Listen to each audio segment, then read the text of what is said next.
मुझसे एक सवाल का जवाब दो, सिर्फ अपने भीतर, किसी को बताना नहीं। क्या कभी ऐसा हुआ है तुम्हारे जीवन में जब तुम टूट रहे थे, बिखर रहे थे और जिन लोगों के लिए तुमने सब कुछ किया था वो लोग वहां नहीं थे? क्या कभी ऐसी रात आई है जब आंखें भीगी थी और फोन उठाया था और जिसे कॉल किया उसने उठाया नहीं, या उठाया तो लेकिन बोला यार अभी बहुत बिजी हूं, बाद में बात करते हैं? अगर हाँ तो आज तुम सही जगह हो, क्योंकि आज मैं वो बात करने वाला हूं जो कोई नहीं करता, जो माँ बाप नहीं सिखाते, जो स्कूल की किताबों में नहीं लिखी, जो मंदिर में कोई पंडित नहीं बोलता। आज मैं तुम्हारे उस दर्द की बात करूंगा जिसे तुमने अंदर ही अंदर दबा के रखा है, और वो दर्द है अकेलेपन का। उस अकेलेपन का जो भीड़ में भी होता है, उस अकेलेपन का जो परिवार के बीच में भी होता है, उस अकेलेपन का जो तब होता है जब तुम हंस रहे हो बाहर से लेकिन भीतर से कुछ टूट रहा होता है। ये अकेलापन कोई कमजोरी नहीं है, ये कोई पाप नहीं है, ये जीवन का सबसे बड़ा सत्य है, और इस सत्य को समझना ही मुक्ति की पहली सीढ़ी है। तो चलो आज इस सत्य को समझते हैं पूरी तरह, बिना डरे। एक आदमी था, नाम रखते हैं उसका रमेश। रमेश एक साधारण आदमी था, छोटे शहर से आया था, मेहनत करके ऊपर उठा था, नौकरी अच्छी मिली, घर बनाया, शादी हुई, बच्चे हुए, दोस्त बने, रिश्तेदार थे, मोहल्ले में इज्जत थी। रमेश हर किसी के काम आता था, किसी को पैसे चाहिए रमेश था, किसी की नौकरी लगवानी थी रमेश था, किसी की बेटी की शादी में हेल्प चाहिए रमेश था, किसी को हॉस्पिटल ले जाना था रमेश था। रमेश को लगता था कि यही जीवन है, यही रिश्ते हैं, यही समाज है, जितना दो उतना मिलता है। फिर एक दिन रमेश के जीवन में तूफान आया, उसका बिजनेस डूब गया, एक के बाद एक झटके लगे, कर्ज हो गया, घर बिकने की नौबत आ गई। और उस रात जब रमेश को सबसे ज्यादा जरूरत थी किसी की, उसने एक एक करके सबको कॉल किया। पहला दोस्त, यार अभी बाहर हूं, कल बात करते हैं। दूसरा फोन उठाया ही नहीं। तीसरा उठाया, सुना और बोला देखो मेरे पास अभी कुछ नहीं है, खुद प्रॉब्लम में हूं। रिश्तेदारों ने बात करी लेकिन पीठ पीछे। हाँ, हमने तो पहले ही कहा था कि यह आदमी ज्यादा एम्बिशियस है। और रमेश उस रात अपनी छत पर अकेला बैठा रहा, आकाश को देखता रहा, और तब उसे समझ आया जो पूरी जिंदगी नहीं समझा था। वो समझ क्या थी? ये नहीं कि लोग बुरे हैं, ये नहीं कि दुनिया स्वार्थी है, यह थी कि मैंने जिंदगी भर लोगों में खुद को ढूंढा और खुद को कभी ढूंढा ही नहीं। यह कहानी सिर्फ रमेश की नहीं है, यह तुम्हारी है, मेरी है, हम सब की है। हम सब रमेश हैं। हम सब उस भ्रम में जीते हैं कि हम जितना देंगे उतना मिलेगा। हम सब उस उम्मीद में जीते हैं कि जब हम टूटेंगे तो कोई थामेगा। हम सब उस झूठी दुनिया में जीते हैं जहां हमें लगता है रिश्ते हमारी ताकत है। लेकिन जब टूटने का वक्त आता है, और वो वक्त हर किसी की जिंदगी में आता है, तब पता चलता है कि जिन लोगों के लिए तुमने खुद को खर्च किया वो लोग कहाँ हैं। और ये जानकर पहले तो बहुत तकलीफ होती है, बहुत रोने का मन होता है, गुस्सा आता है, मन में आता है क्यों किया मैंने इतना, क्यों दिया, क्यों भरोसा किया। लेकिन रुको, इस दर्द को फेंको मत, इस दर्द को दबाओ मत, इस दर्द को समझो, क्योंकि यही दर्द तुम्हारा सबसे बड़ा गुरु है। तुमने कभी एक दीपक को देखा है? दीपक जलता है, अपना तेल देता है, अपनी बाती देता है, अपनी लौ देता है, और जो लोग उसके पास आते हैं वो रोशनी लेते हैं और चले जाते हैं। क्या दीपक उनसे पूछता है तुम वापस कब आओगे? क्या दीपक रूठता है? क्या दीपक कहता है पहले मुझे रोशनी दो तब मैं तुम्हें दूंगा? नहीं, दीपक जलता रहता है। लेकिन दीपक एक काम जरूर करता है, वो पहले खुद जलता है, वो पहले खुद में आग लगाता है। और यही वो सबक है जो हम भूल जाते हैं। हम दूसरों को रोशनी देने की कोशिश करते हैं, लेकिन खुद के भीतर की लौ को कभी जगाते ही नहीं। मैं तुमसे एक और सवाल पूछना चाहता हूँ। सोचो, जीवन में जितनी बार भी तुम्हें किसी ने धोखा दिया, जितनी बार भी कोई साथ नहीं आया, जितनी बार भी अकेले पड़े, उन सब पलों में एक बात कॉमन थी। क्या थी वो बात? वो बात थी तुम्हारी उम्मीद। तुमने उम्मीद लगाई थी किसी इंसान से, किसी रिश्ते से, किसी दोस्ती से, और जब वो उम्मीद टूटी तो दर्द हुआ। अब मैं ये नहीं कह रहा कि उम्मीद मत रखो, मैं ये नहीं कह रहा कि रिश्ते बेकार हैं, मैं ये नहीं कह रहा कि अकेले रहो, मैं ये कह रहा हूं उम्मीद की जड़ें बदलो। जब तुम किसी इंसान से उम्मीद लगाते हो तो तुम उसे भगवान बना देते हो, और कोई भी इंसान भगवान नहीं है। वो भी टूटा हुआ है, वो भी डरा हुआ है, वो भी अपनी तकलीफों में डूबा हुआ है। जब तुम किसी टूटे हुए आदमी से पूरी होने की उम्मीद लगाते हो तो वो उम्मीद टूटेगी ही। एक बार की बात है, एक साधु था, बहुत शांत, बहुत स्थिर। लोग दूर दूर से उसके पास आते थे। एक दिन एक युवक आया, उसकी आंखों में आंसू थे। उसने कहा, महाराज, मेरे सबसे पक्के दोस्त ने मुझे धोखा दिया, मुझे बहुत तकलीफ हो रही है। साधु ने पूछा, तुम्हें धोखा हुआ या तुम्हारी उम्मीद टूटी? युवक ने कहा, दोनों एक ही बात है। साधु ने कहा, नहीं, दोनों अलग अलग हैं। धोखा तब होता है जब कोई जानबूझकर तुम्हें नुकसान पहुंचाए, लेकिन उम्मीद तब टूटती है जब तुम किसी से वो चाहो जो वो दे नहीं सकता। तुमने अपने दोस्त से क्या चाहा था? युवक बोला, मैंने चाहा था कि मुश्किल वक्त में वो मेरे साथ खड़ा हो। साधु ने पूछा, और क्या उसने कभी यह प्रॉमिस किया था? युवक चुप हो गया। साधु ने कहा, इंसान प्रॉमिस करता है जबान से, लेकिन निभाता है अपनी औकात से, और औकात वो हर किसी की अलग होती है। तुम्हारे दोस्त ने शायद तुम्हें छोड़ा नहीं, वो बस खुद इतना खोखला था कि तुम्हें थाम नहीं सका। जो खुद डूब रहा हो वो दूसरे को कैसे बचाएगा? युवक की आंखें खुली। ये वो सवाल है जो हम खुद से कभी नहीं पूछते। हम हमेशा ये पूछते हैं, उसने मेरे साथ ऐसा क्यों किया? लेकिन कभी ये नहीं पूछते, क्या मैंने खुद को इतना कमजोर बना दिया कि मुझे किसी दूसरे की जरूरत पड़ी? यह कठोर सवाल है, यह सुनने में बुरा लगता है, लेकिन यही वो सवाल है जो तुम्हें बदल सकता है। जब तक तुम दूसरों पर निर्भर हो तब तक तुम कमजोर हो। जब तक तुम्हें लगता है कि तुम्हारी खुशी किसी और के हाथ में है तब तक तुम गुलाम हो। जब तक तुम ये सोचते हो कि कोई आएगा और तुम्हें बचाएगा तब तक तुम एक बच्चे की तरह हो, और बच्चे को दुनिया हमेशा नहीं बचाती। अब मैं तुमसे एक और कहानी कहना चाहता हूँ। यह कहानी एक स्त्री की है। नाम था उसका सावित्री। सावित्री ने पूरी जिंदगी अपने परिवार के लिए जी, पति के लिए खाना बनाया, बच्चों को पाला, सास ससुर की सेवा की, कभी अपने लिए नहीं सोचा। लोग कहते थे, वाह क्या औरत है, कितनी त्यागी है। सावित्री को अच्छा लगता था जब लोग ये कहते, लेकिन अंदर से सावित्री खाली होती जा रही थी। उसकी अपनी कोई पहचान नहीं थी। उसके अपने सपने थे जो कभी पूरे नहीं हुए। उसकी अपनी इच्छाएं थीं जो उसने दबा दी थी। एक दिन पति को बड़ी बीमारी हो गई, बच्चे बड़े हो गए थे, अपनी अपनी दुनिया में चले गए, और सावित्री जिसने सबके लिए सब किया वो अकेली बैठी थी। बच्चों ने फोन पर बात की, माँ हम आ नहीं सकते, ऑफिस में बिजी हैं। रिश्तेदार आए 2 दिन, फिर चले गए, और सावित्री उस खाली घर में अकेली। उस दिन सावित्री ने पहली बार खुद से पूछा, मैंने अपने लिए क्या किया? मैं कौन हूं? मेरे सपने क्या थे? और उस सवाल ने उसे तोड़ा भी और जगाया भी। ये जागना ये सबसे जरूरी है, और ये जागना तभी होता है जब जिंदगी थप्पड़ मारती है। जिंदगी के थप्पड़ बुरे नहीं होते, जिंदगी के थप्पड़ तुम्हें नींद से जगाते हैं। तुम सो रहे थे, उस भ्रम में सो रहे थे कि रिश्ते तुम्हें बचाएंगे, उस भ्रम में सो रहे थे कि लोग तुम्हारे साथ रहेंगे, उस भ्रम में सो रहे थे कि तुमने जितना दिया उतना मिलेगा। और जब थप्पड़ लगता है तो नींद टूटती है, और नींद टूटना यही असली जागरण है। अब मैं तुमसे कुछ बहुत गहरी बात करना चाहता हूँ। हमारे शास्त्रों में एक बात लिखी है, एको हम बहुश्याम, मैं एक हूं, मैं बहुत हो जाऊं। यह परमात्मा का स्वभाव है। वो एक था, उसने खुद से ही सब कुछ बनाया, और तुम भी उसी परमात्मा के अंश हो। तुम्हारे भीतर भी वो शक्ति है, वो पूर्णता है, वो सामर्थ्य है, लेकिन तुम उसे बाहर ढूंढते हो। तुम उसे किसी दोस्त में ढूंढते हो, किसी पति या पत्नी में ढूंढते हो, किसी माँ बाप में ढूंढते हो, किसी सफलता में ढूंढते हो, और बाहर वो नहीं मिलता, क्योंकि वो है ही भीतर। कबीर ने कहा था, जो खोजत हो मुझको बाहर, मैं तो घर में हूं, जो समझे वो पाए मुझको, नहीं तो भटके यूं। यह कोई कविता नहीं है, यह जीवन का सबसे बड़ा सत्य है। जब तक तुम बाहर ढूंढते रहोगे नहीं मिलेगा। जिस दिन भीतर मुड़ोगे सब मिल जाएगा। लेकिन भीतर मुड़ना ये इतना आसान नहीं, क्योंकि भीतर मुड़ने के लिए पहले बाहर से मोहभंग होना जरूरी है, और मोहभंग दर्द से होता है।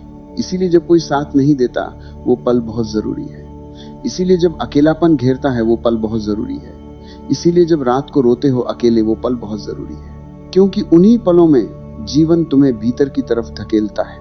यह दर्द तुम्हारा दुश्मन नहीं, यह दर्द तुम्हारा मार्गदर्शक है। एक और बात, तुमने कभी एक हीरे को देखा है?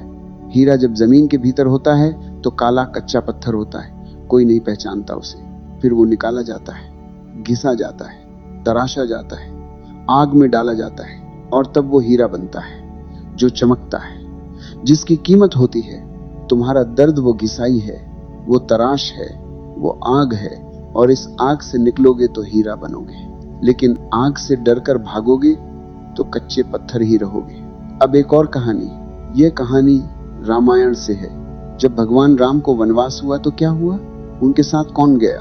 पूरे राजमहल में से सिर्फ सीता और लक्ष्मण। राजा दशरथ रोकर मर गए, लेकिन साथ नहीं दे सके। सारी प्रजा देखती रही, लेकिन कोई नहीं रोका। मंत्री थे, सेनापति थे, मित्र थे, लेकिन वनवास में कोई नहीं गया। क्या राम टूट गए? क्या राम ने कहा, देखो किसी ने साथ नहीं दिया इसलिए मैं नहीं जाऊंगा? नहीं, राम चले गए अकेले 2 लोगों के साथ, और वनवास में ही राम बने। राजमहल में राम एक राजकुमार थे, वनवास में राम मर्यादा पुरुषोत्तम बने। अगर वनवास नहीं होता शायद राम की वो महानता कभी नहीं निकलती। और यही तुम्हारे साथ भी होता है। जब सब साथ छोड़ देते हैं तब तुम्हारी असली ताकत निकलती है। मैं जानता हूं ये सुनना आसान नहीं। जब दर्द होता है तो फिलॉसफी नहीं सुनाई देती। जब अकेले होते हो तो कोई भी शास्त्र काम नहीं आता। जब रो रहे होते हो तो कोई भी उपदेश दिल को नहीं छूता। मैं जानता हूं, लेकिन एक बात बताओ, उस दर्द में, उस अकेलेपन में, उस रात में क्या तुम सच में अकेले थे? सोचो, एक पल के लिए सोचो। क्या उस रात जब सब चले गए क्या कुछ था जो तुम्हारे साथ था? वो तुम्हारी सांस थी, वो तुम्हारी धड़कन थी, वो तुम्हारा भीतर था जो टूटा नहीं, जो मिटा नहीं, जो अभी भी था। और वो जो भीतर था वही परमात्मा है। वो कभी नहीं जाता। लोग जाते हैं, रिश्ते जाते हैं, सुख जाते हैं, दुख जाते हैं, लेकिन वो जो तुम्हारे भीतर है वो नहीं जाता। एक बार एक राजा था। राजा बहुत परेशान था। उसके जीवन में सब कुछ था, धन, यश, सत्ता, लेकिन शांति नहीं थी। वो एक संत के पास गया। संत ने पूछा, क्या तकलीफ है? राजा ने कहा, मेरे जीवन में सब है, लेकिन मुझे डर है। डर है कि एक दिन सब चला जाएगा, राज्य जाएगा, लोग जाएंगे, परिवार जाएगा, और तब मैं अकेला रहूंगा। यह डर मुझे खाए जा रहा है। संत ने कहा, तुम्हारा डर सच्चा है, एक दिन सब जाएगा, यह सत्य है। राजा और घबरा गया, तो मैं क्या करूं? संत ने कहा, यह पूछो कि जब सब जाएगा तब क्या बचेगा? वही बचेगा जो असली है, वही तुम हो। उसे जानो, उसे पहचानो, फिर किसी के जाने का डर नहीं रहेगा। राजा ने पूछा, वो क्या है? संत ने कहा, वो तुम्हारा अपना स्वरूप है, वो चेतना है, वो आत्मा है, जो न जन्मी न मरेगी, जो न आती न जाती, वो हमेशा है, और वो तुम हो। ये जो संत ने कहा यही उपनिषदों का सार है। अहं ब्रह्मास्मि, मैं ब्रह्म हूं, यह अहंकार से नहीं कहा गया, यह अनुभव से कहा गया। जब तुम भीतर जाते हो, जब तुम उस शांत जगह को छूते हो जो हमेशा से है, तब तुम जानते हो कि तुम कोई छोटी सी चीज नहीं हो, तुम विराट हो, और जो विराट हो उसे किसी की जरूरत नहीं। लेकिन रुको, यह मत समझो कि मैं कह रहा हूं रिश्ते मत रखो, अकेले रहो, किसी से प्यार मत करो। नहीं, मैं कह रहा हूं रिश्ते रखो, लेकिन मजबूरी से नहीं, प्रेम से। लोगों से जुड़ो, लेकिन निर्भरता से नहीं, स्वतंत्रता से। दोस्त बनाओ, लेकिन इस उम्मीद से नहीं कि वो तुम्हें बचाएंगे, बल्कि इस भाव से कि तुम साथ चलोगे। जब तुम खुद पूर्ण होते हो तब तुम्हारे रिश्ते भी पूर्ण होते हैं। जब तुम खुद खाली होते हो तब तुम दूसरों से भरने की कोशिश करते हो, और 2 खाली बर्तन मिले तो क्या भरेंगे? एक और सवाल, तुमने कभी ध्यान दिया, जो लोग दूसरों पर सबसे ज्यादा निर्भर होते हैं, जो सबसे ज्यादा मुझे साथ चाहिए, मुझे जरूरत है कहते हैं, वो लोग सबसे ज्यादा अकेले रह जाते हैं। क्यों? क्योंकि जरूरतमंद होना एक ऊर्जा है, और वो ऊर्जा लोगों को दूर धकेलती है। जो इंसान अपने आप में पूर्ण हो, जो खुश हो, जो शांत हो, उसके पास लोग खींचे चले आते हैं। और जो इंसान हर वक्त मुझे जरूरत है, मुझे अकेला मत छोड़ो कहता हो, उससे लोग भागते हैं। ये दुनिया का नियम नहीं, ये ऊर्जा का नियम है। पानी हमेशा नीचे की तरफ बहता है, ऊर्जा हमेशा शक्ति की तरफ जाती है। जब तुम शक्तिशाली होते हो लोग आते हैं, जब तुम कमजोर होते हो लोग जाते हैं। तो सवाल यह है, तुम कमजोर क्यों हो? कमजोरी का एक ही कारण है, और वो कारण है खुद से दूरी। तुम खुद से दूर हो, तुम अपनी ही आंखों में नहीं देखते, तुम अपनी ही आवाज नहीं सुनते, तुम अपने ही सपनों को नहीं जीते, तुम वो करते हो जो दुनिया कहती है, तुम वो बनते हो जो समाज चाहता है, तुम वो पहनते हो जो लोग पसंद करें, और इस सब में तुम खो जाते हो। जब तुम खुद से खो जाते हो तो तुम किसी और में खुद को ढूंढते हो, और वो इंसान भी खुद से खोया हुआ है। तो दोनों एक दूसरे में खुद को ढूंढते हैं और दोनों खाली हाथ रहते हैं। एक पेड़ की जड़ें जितनी गहरी होती हैं, पेड़ उतना ही ऊंचा होता है। तूफान आता है, पत्ते झड़ते हैं, शाखाएं हिलती हैं, लेकिन पेड़ नहीं गिरता, क्योंकि जड़ें मजबूत हैं। और वो जड़ें जमीन के भीतर हैं, दिखती नहीं लेकिन हैं। तुम्हारी जड़ें, वो तुम्हारा भीतर है, तुम्हारी आत्मा है, तुम्हारा स्वयं है। उसे मजबूत करो। जब जड़ें मजबूत होंगी तब कोई तूफान तुम्हें नहीं गिरा सकता। कोई चले जाए तुम नहीं गिरोगे, कोई धोखा दे तुम नहीं टूटोगे, कोई साथ न दे तुम अकेले भी चल सकोगे। तो अब सवाल यह है, जड़ें कैसे मजबूत होंगी? पहली बात, खुद के साथ समय बिताओ। रोज बस 5 मिनट। सुबह उठकर चुप बैठो, कुछ मत सोचो, बस सांस लो, बस महसूस करो। ये ध्यान है, ये प्रेयर है, ये तुम्हारा खुद से मिलना है। जब तुम खुद से मिलते हो तो धीरे धीरे तुम खुद को जानते हो, और जो खुद को जानता है उसे किसी और की जरूरत नहीं कि बताए तुम कौन हो। दूसरी बात, अपनी जिम्मेदारी खुद लो। यह मत कहो मेरे जीवन में इसलिए दुख है क्योंकि उसने साथ नहीं दिया। यह कहो, मैंने कहां गलती की, मैं आगे क्या कर सकता हूं। जब तुम जिम्मेदारी लेते हो तुम्हारी शक्ति वापस आती है, जब तुम दोष देते हो तुम्हारी शक्ति चली जाती है। तीसरी बात, कृतज्ञ रहो, जो है उसके लिए शुक्रगुजार रहो। ये सांस चल रही है, ये दिल धड़क रहा है, ये आंखें देख रही हैं, ये दिमाग सोच रहा है, ये सब किसी का दिया हुआ है, परमात्मा का दिया हुआ है। और जो इतना दे सकता है वो तुम्हें अकेला छोड़ेगा? वो तुम्हारे साथ नहीं है, हर पल है, हर सांस में है। मैं अब तुम्हें एक बात बताना चाहता हूं जो मैंने बहुत गहराई से समझी है। जब कोई साथ नहीं देता तो परमात्मा ये कर रहा होता है, वो तुम्हारे सभी सहारे हटा रहा होता है, एक एक करके, ताकि तुम सिर्फ उस पर टिको, ताकि तुम सिर्फ अपने भीतर जाओ, ताकि तुम उस परम सत्य को जानो जो हमेशा से था। जब सब सहारे हट जाते हैं और तुम फिर भी खड़े रहते हो, तो तुम जानते हो कि तुम्हारे भीतर कुछ है जो किसी सहारे पर निर्भर नहीं। और वो जानना, वो सबसे बड़ा जानना है। बुद्ध के जीवन में एक पल आया जब वो राजकुमार थे, सब था, परिवार था, वैभव था, पत्नी थी, बच्चा था, और एक रात सब छोड़कर चले गए। अकेले जंगल में वर्षों तक भटके, तपस्या की, कठिनाई उठाई, और एक रात बोधि वृक्ष के नीचे बैठे अकेले। और वहां उस अकेलेपन में, उस पूर्ण एकांत में ज्ञान हुआ, बुद्धत्व मिला।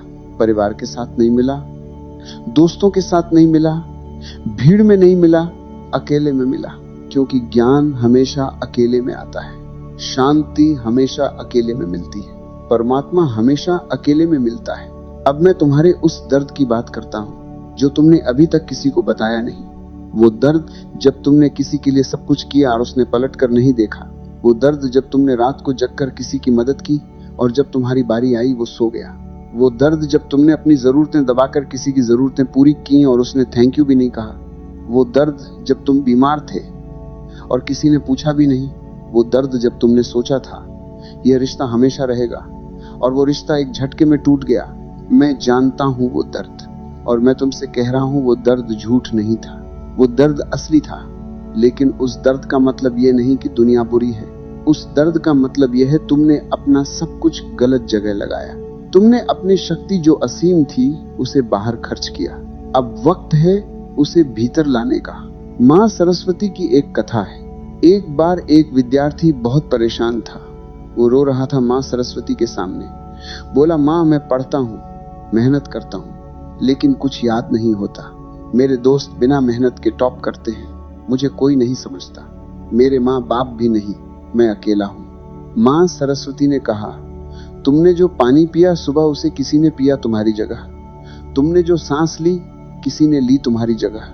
तुमने जो सोचा किसी ने सोचा तुम्हारी जगह। विद्यार्थी ने कहा, नहीं। माँ ने कहा, तो जो सबसे जरूरी काम है वो तुम अकेले करते हो, और जो सबसे जरूरी सफर है वो भी अकेले करना होगा। साथ की जरूरत यह भ्रम है, शक्ति की जरूरत यह सत्य है, और शक्ति तुम्हारे भीतर है। आज मैं तुमसे एक वादा मांगना चाहता हूँ, खुद से वादा।